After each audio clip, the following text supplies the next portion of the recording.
Taubat nasuha dalam Islam.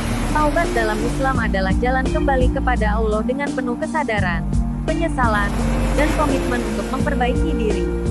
Taubat yang paling tepat dan baik disebut taubat nasuha, yang artinya taubat yang tulus dan sungguh-sungguh.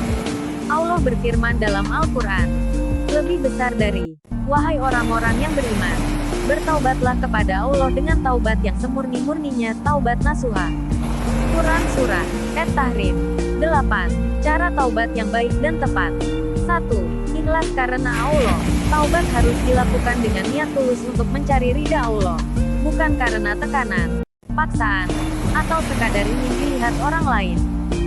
2. Menyesali dosa. Merasa sedih dan menyesal atas dosa yang telah dilakukan adalah inti dari taubat. Penyesalan ini menunjukkan kesadaran akan kesalahan dan kemuliaan Allah yang dilanggar. 3. Berhenti dari dosa. Segera berhenti dari perbuatan dosa yang dilakukan, baik yang berhubungan dengan hak Allah, seperti meninggalkan salat, maupun hak manusia, seperti mencuri atau menggunjing. 4. Berkomitmen untuk tidak mengulanginya. Membulatkan tekad untuk tidak kembali kepada dosa tersebut di masa depan. Komitmen ini adalah bukti keseriusan dalam taubat. 5. Mengembalikan hak orang lain, jika berkaitan dengan manusia. Jika dosa tersebut menyangkut hak manusia, seperti mencuri, memfitnah, atau menyakiti hati seseorang, maka harus meminta maaf, mengembalikan hak, atau menyelesaikannya secara adil. 6. Melakukan amal kebaikan, memperbanyak ibadah, sedekah, dan amal baik lainnya sebagai penebus dosa.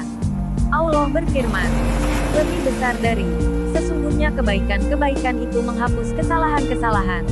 Quran Surah Hud 114. 7. Berdoa dan memohon ampun kepada Allah.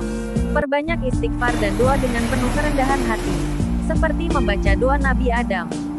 Lebih besar dari, ya Tuhan kami telah menzalimi diri kami sendiri. Dan jika Engkau tidak mengampuni kami dan memberi rahmat kepada kami, niscaya kami termasuk orang-orang yang rugi. Quran Surah Al-A'raf 23. Keutamaan taubat. 1. Allah mencintai orang yang bertaubat. Lebih besar dari, sesungguhnya Allah mencintai orang-orang yang bertaubat dan mencintai orang-orang yang menyucikan diri. Quran Surat Al-Baqarah 222. 2. Menghapus dosa. Rasulullah bersabda, orang yang bertaubat dari dosa seperti orang yang tidak memiliki dosa. Hadis riwayat Ibnu Majah. 3. Mendapat rahmat Allah. Allah Maha Pengampun dan selalu membuka pintu taubat selama manusia hidup.